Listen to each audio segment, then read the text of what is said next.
Good morning, everybody. It's April Benson from askaprilbenson.com.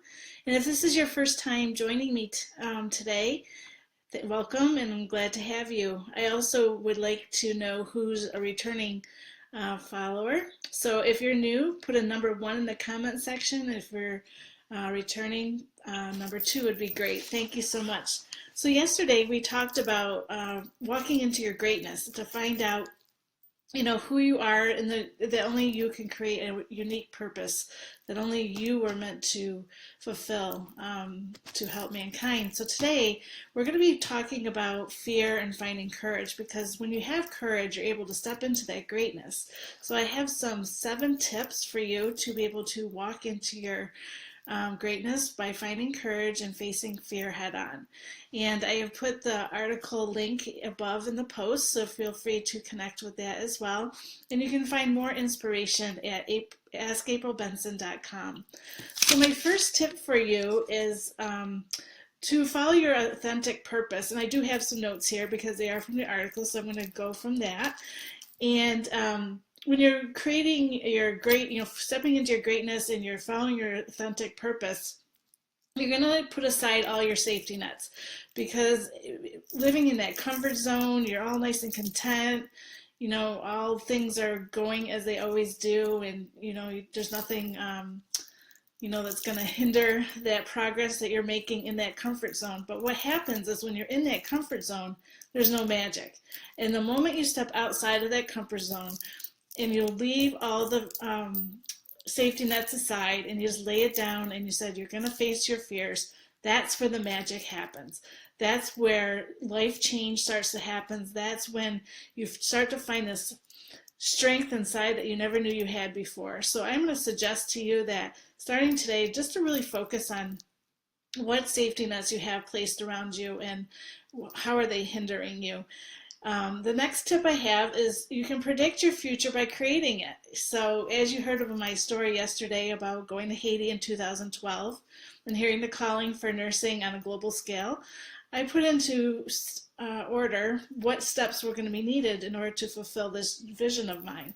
And it took 4 years, but we got there. And, I've created this future that is pretty exciting. So I'm going to be working in a developing nation as a nurse and to provide health care for those who don't have it.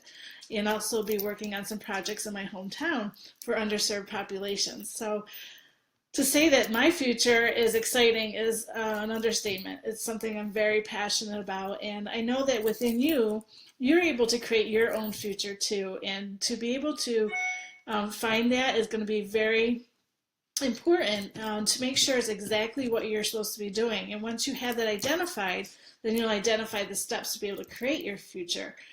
So like I said, the future cannot be predicted, but it definitely can be invented. The next thing you're going to want to do is you're going to do things that others don't. You're going to take risks and take unconventional paths. So, for instance, at 40 years old, I went back to nursing school, and it was a challenge. I was an adult learner. I had never been to college before in my life, but I knew I wanted to be a nurse. So I applied, I went through the whole program, graduated with a 3.8 GPA, and I had thought I was going to be a floor nurse for the rest of my life, but here I am. I'm going to be in Haiti. So I've taken definitely an unconventional path to follow my purpose in serving the underserved in our world. Fearless people do not dwell on things. Instead, they are decisive people. They make decisions. You're either going to do it or you're not going to do it. And if you're not going to do it, don't continue, dwelling on it. But if you are going to make that decision to do it, by all means, get going, because it's going to be very exciting to see what happens as you move forward. And also, don't let the unknown paralyze you. So many of us live with fear. I do myself. So today I'm actually taking a big step, and I'm planning my first fundraiser.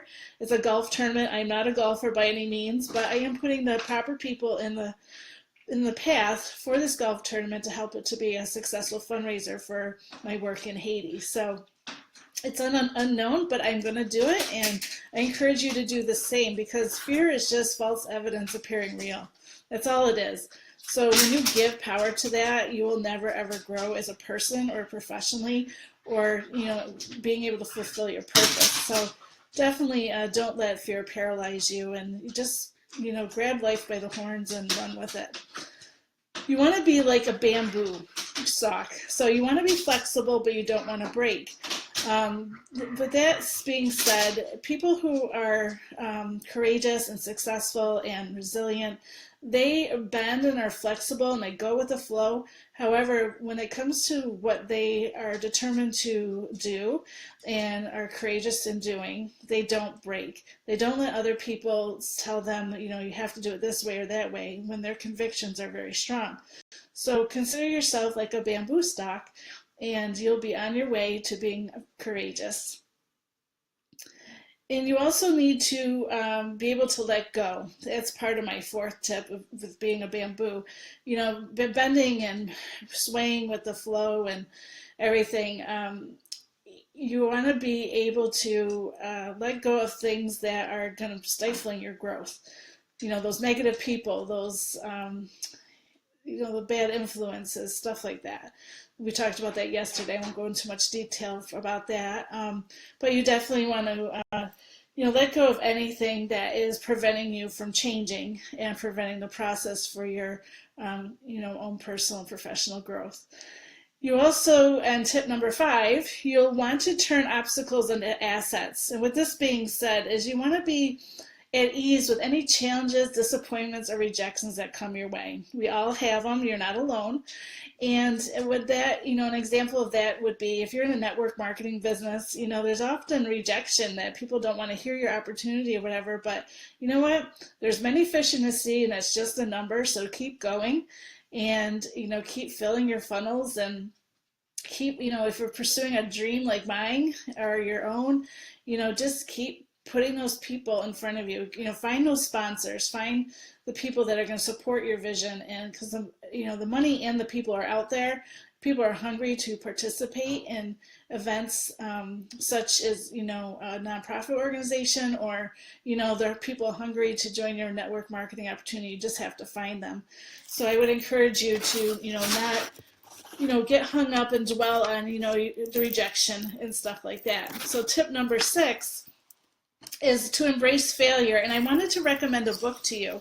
It's called Failing Forward by John Maxwell. And if you haven't read any John Maxwell books, I highly recommend that you do. He is a world thought leader. He's a leadership mentor for so many, and his books have really impacted my life. But I like this one in particular. The reason being is because he really delves into what's the difference between average people and achieving people, and it's all based on perception. So definitely, start failing forward and definitely get this book. You want to realize that, failing is not a reflection on you. In fact, it's just the opposite. It just shows people that you're willing to try. I look at George Eastman, who bankrupted himself many times, but without George Eastman, we wouldn't have film and we wouldn't have those wonderful movies to watch. So definitely, the people that have really made history are the ones that have failed forward, and I encourage you to do so. And then learn from the process too. So you're able to share what failing forward did for you, so you can help somebody else who's maybe struggling in that area as well. And then finally, the last tip I have for you is to, have the courage to say no more than you say yes. What this does is it helps protect you from making poor decisions. And it also, it also helps you in having those boundaries. We all need boundaries, and we all, as people, we like to help each other out. And sometimes we get very burned out by saying yes to every single thing, but it's better to be a master at one thing than a jack of all trades and a master of none.